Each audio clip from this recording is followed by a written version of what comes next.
السلام عليكم، مرحبا بكم. اليوم جيتكم بوصفة الجينواز، وصفة ال7 ملاعق.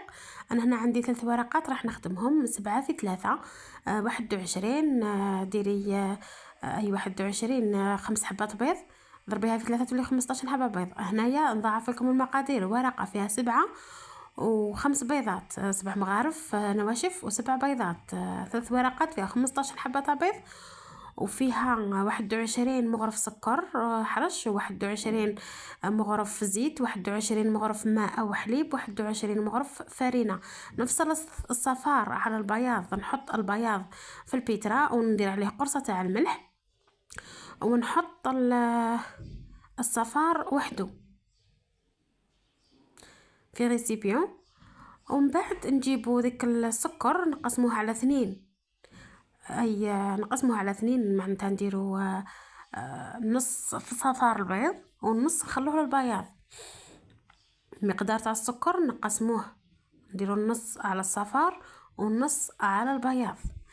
نحكموا الصفار تاعنا، نخلطوه مليح بالباتور، ونشعلوا على البياض البيضة تاعنا، نخلوه فاني يطلع على شكل رغوي او ثلج. يبيض عندنا يولي الخليط البيضة تاعو ناصع ويطلع على الشكل ثلجي.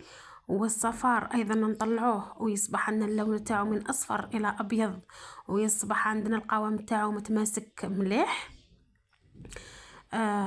نشعل البترة ونكمل معكم طريقة الوصفة.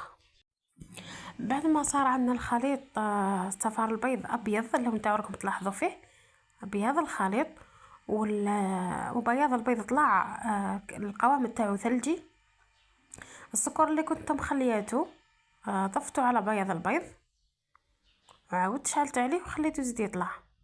ما تنسوش لافاني البنات، انا هنا راح نديرها بذوق الكاكاو او الشوكولا. راح نضيف ذوق الكراميل وشويه تاع القهوه وشويه لافاني. احنا درت لها متعدده النكهات. لافاني اكيد تجي مع الكراميل ما شاء الله، والقهوه تعطي لها واحد النكهه خاصه. الكراميل مع القهوه تجي نكهه خاصه. عاوز البيض تاعنا وطلع، شوفي في الفوي كيفاش جانا. نضيف نكهه الكراميل ونكهه القهوه، ومعاها شويه فاني. اكيد لافاني انا ما نسمحش فيها، لافاني عندي قاعده: اي نكهه بغيت نديرها، ولكن الفاني ما نسمحش فيها، دائما عندي الفاني موجوده. هنا نضيف بالتدريج 21 مغرف تاع الماء. انا هنا بغيت ندير الماء، ما بغيتش ندير الحليب، لانه الحليب رانا في وسخانه، نيفيتوه من الاحسن. نديري الماء ايضا عادي. درت داك الحليب بالتدريج وخلطته مع الخليط صفار البيض، وبعد ضفت 21 مغرف تاع الزيت، وخلطت ايضا الخليط جيدا. الخليط تاعنا راكم تشوفوا فيه الصورة راهي واضحة.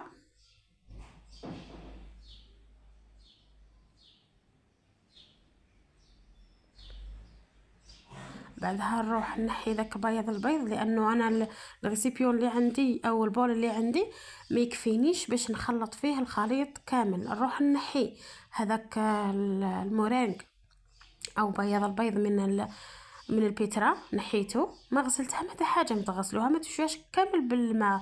صاي طلعتوا العجينه، كل حاجه راهي في بلاصتها.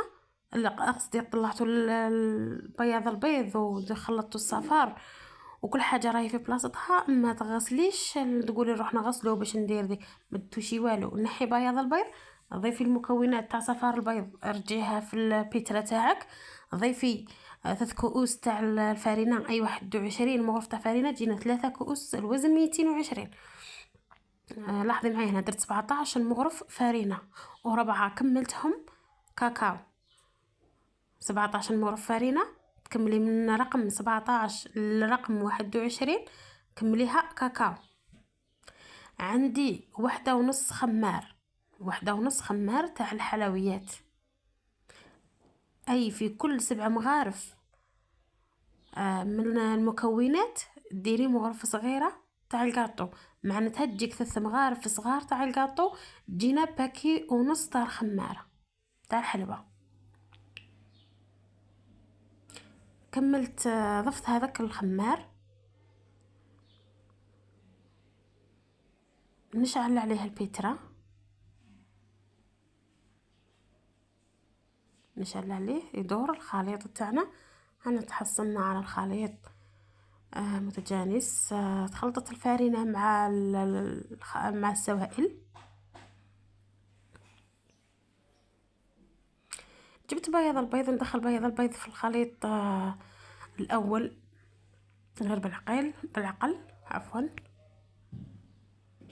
والخليط تاعنا كي نروح نخلطو ما نبقاش نخلط ونعاود معناتها بطريقه عشوائيه، لا نجيب الخليط لتحت للفوق، من تحت للفوق، من تحت للفوق، ونبقى نحل في الرغوه تاعنا. هذيك بياض البيض نبقى نحل فيه من تحت للفوق، من تحت للفوق. هنايا ما تشرح زيدي. الا كان عندك ملاحظة أنا صارت لي، راح نعاود نقولها لكم، إلا كان عندكم الكاكاو النوعية الجيدة ماش راح يشرب لكم السوائل ويجي ناقص في القوام تاعو. إلا كان عندكم الكاكاو من النوعية الجيدة أضيفوا كملوا 22. أنا هنايا 21 جاني الخليط سائل ماهوش حاكم القوام تاعو تاع مالف. اي الكاكاو معناتها كان نوعيه جيده ما يشربش. انتي اذا كانت عندك الكاكاو وشفتيه من النوعيه الجيده هذاك المارو شباب، ديري 5 مغارف تاع الكاكاو، ديري 17 مغرف فارينه و5 مغارف كاكاو، معناتها الرقم تاع المغارف يلحق 22. نشوف القوام تاعو راه يبان سائل تاع العاده، لانه الكاكاو ما شربليش السوائل. زدت مغرف تاع كاكاو.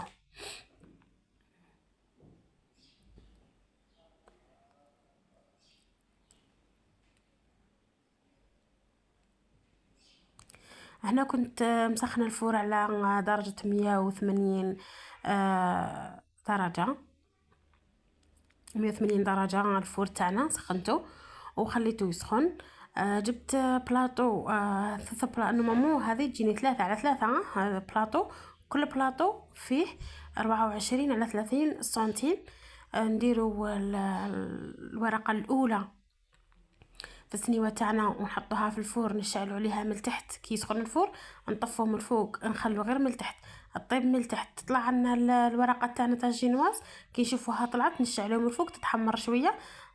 ديري كوردون فيها ولا موس ولا كش حاجه فيها باش موس ولا كوردون ولا حطيه فيها. كي تخرجيه ناشف صاي، هذاك هو المستوى تاع الطياب تاعها. ما تزيديلهاش، الا زدتي لها زياده هاي تنشف وتتكسر لك.